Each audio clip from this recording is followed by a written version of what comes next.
Salut tout le monde, question numéro 7 du RPG A Day. Et la question à laquelle on va répondre aujourd'hui, ça va être un jeu de rôle qui est bien fait. Alors, c'est assez vaste et assez ouvert comme question. Bien fait sur quel point? Est-ce qu'on parle de maquette? Est-ce qu'on parle d'illustration? D'assemblage? Peu importe. Moi, j'ai choisi de parler d'un petit peu tout que je trouve qui est concentré dans un même jeu. Un jeu qui est pratique à utiliser. Ça va plus être là-dessus que je vais me baser. Pratique à utiliser, bien maquetté, clair et dans ses explications, etc. Et c'est un choix assez cornélien que j'ai fait, puisque j'aurais pu vous parler de beaucoup de jeux que je possède, mais l'évidence aurait voulu que je vous reparle encore une fois d'un Cypher System. Je me suis dit non, on va changer un petit peu, donc j'ai décidé de vous parler de Against the Dark Master pour cette question numéro 7, et vous allez découvrir pourquoi tout de suite. Et voilà donc la bête Against the Dark Master. C'est un livre qui est très épais, comme vous allez pouvoir le voir, mais voilà, il y a quand même beaucoup de choses à lire. Mais tout de même, c'est un livre qui se lit très facilement. Vous allez comprendre pourquoi dans pas long. Donc, tout d'abord, Against the Dark Master, qu'est-ce que c'est? C'est un jeu de classic fantasy qui vous permet d'émuler des aventures de classic fantasy, de littérature de classic fantasy, telles que Le Seigneur des Anneaux, bien sûr, mais aussi La Roue du Temps ou Dragonlance, ce genre de choses. Beaucoup de gens qui ont juste vu la couverture vont vous dire que c'est une copie de JRTM, Jeu de rôle dans les terres du milieu, ou MERP pour les plus anglophones d'entre vous.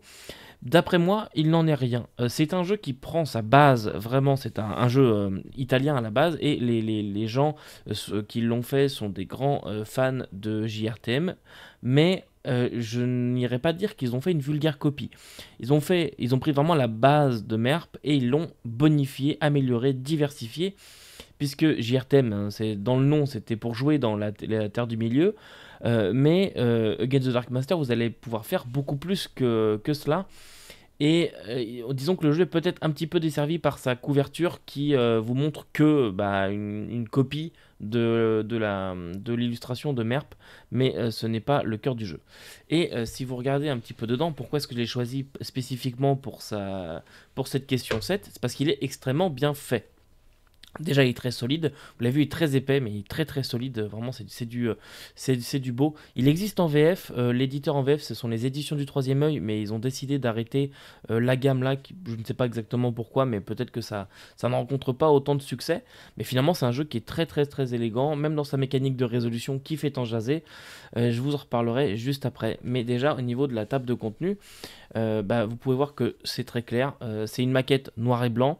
Moi j'adore ça. Le papier, c'est pas du papier glacé, j'adore ça aussi. En tout cas, dans la VO, dans la VF, c'est du papier glacé que je n'aime pas du tout. Mais là, on est vraiment sur du papier de très bonne qualité. Et au niveau de la maquette, si on commence par la table des matières, vous pouvez voir que déjà tout est séparé. Vraiment, il n'y a rien qui se mélange. Tout est là à sa place et très bien rangé. Notamment tout ce qui est grimoire, on va y aller un petit peu. Mais sinon, au niveau de la maquette, hop, voilà, si je pars ici par exemple, vous voyez qu'on a moi en tout cas je trouve de très jolies illustrations noir et blanc sur du deux colonnes. Je trouve que c'est bien rangé. Là par exemple, on prend tout de suite Halfling, voilà, on décrit les Halflings. Ici, on décrit les modificateurs qui vont s'appliquer sur les caractéristiques et compétences. Et puis les traits spéciaux, voilà, je trouve que c'est très clair en une page comme ça, voilà, Halfling. Ensuite, nous avons les demi-elfes. Vous reconnaissez bien évidemment les casques. Si vous avez vu les films Seigneur des Anneaux, vous devez reconnaître les casques, bien entendu. C'est plein de clins d'œil comme ça.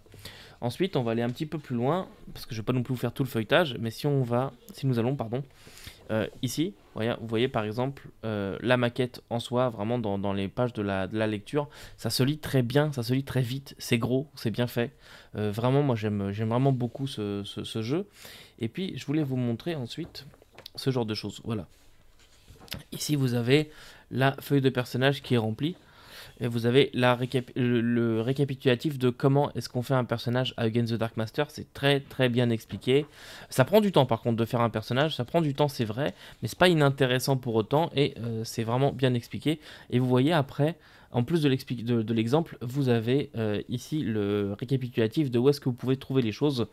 Donc les passions, les drive points, machin, et on vous donne le chapitre et la page en question. Je trouve ça super. En fait, vraiment, c'est l'exemple le plus complet que je connaisse. Vous avez l'exemple rempli, et ensuite, vous avez là où vous pouvez retrouver l'information. Franchement, je trouve que c'est super. Autre point, si nous allons dans le noir, Hop, vous voyez, donc les Dark Master, vous reconnaissez peut-être cette illustration si vous avez joué à un certain jeu vidéo, mais si on va dans la partie noire du livre, c'est tout ce qui est Dark Master.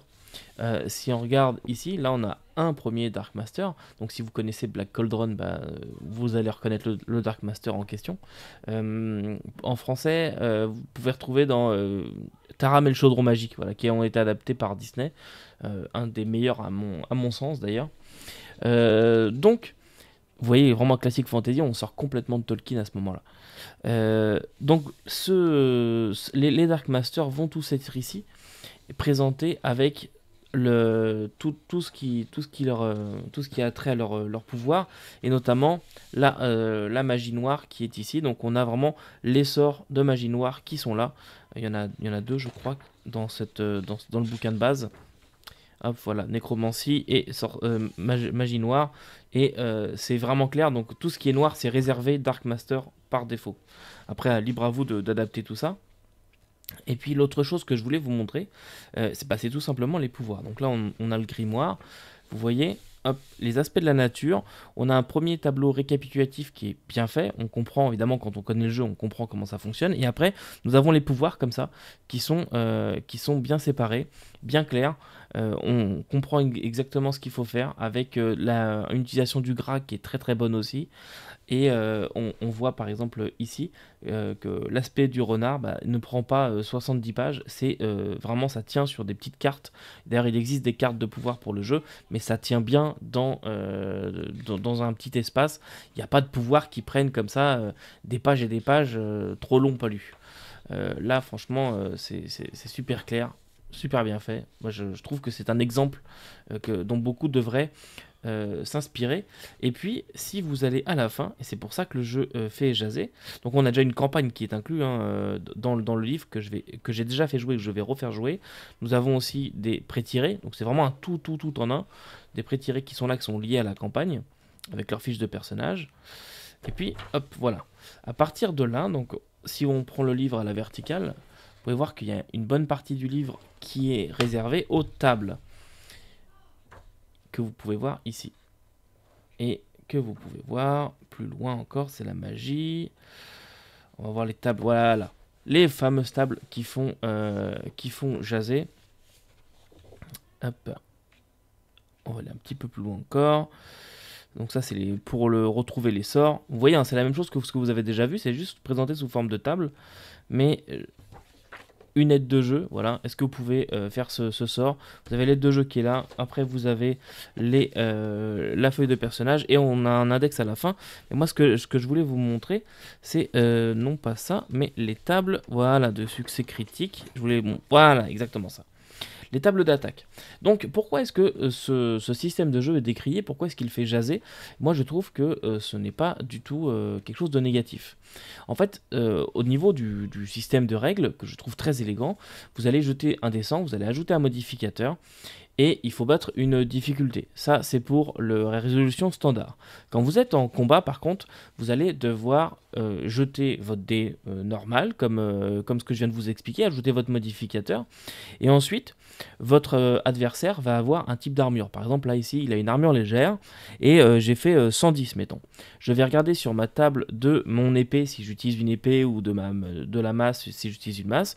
Donc, j'utilise cette table-là, la table Edge, je regarde, il est en armure légère, j'ai fait 110, je vais jusqu'à 110, je vois que je lui ai fait 12 light. Là, ça veut dire que j'ai fait 12 points de dégâts et un effet critique léger.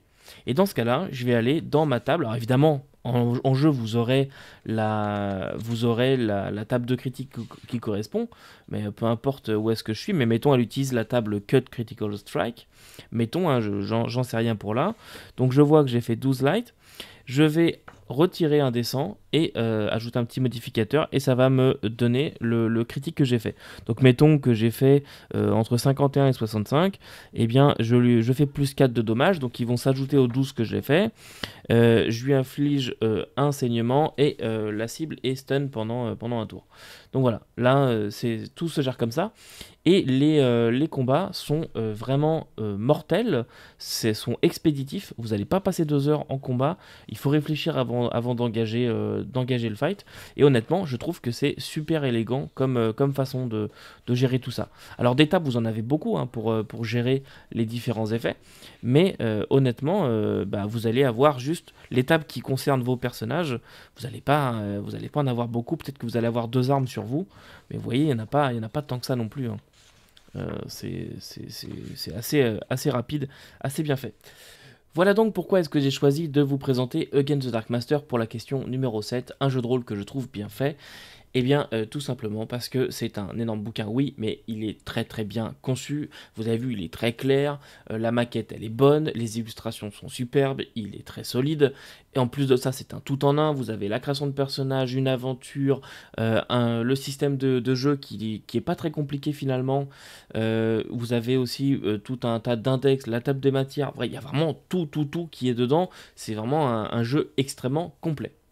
Voilà donc pour la question numéro 7 et nous nous retrouvons demain pour la question numéro 8. En attendant, n'oubliez pas que vous ne pouvez pas tout lire et tout faire jouer, vous pouvez toujours essayer. Salut!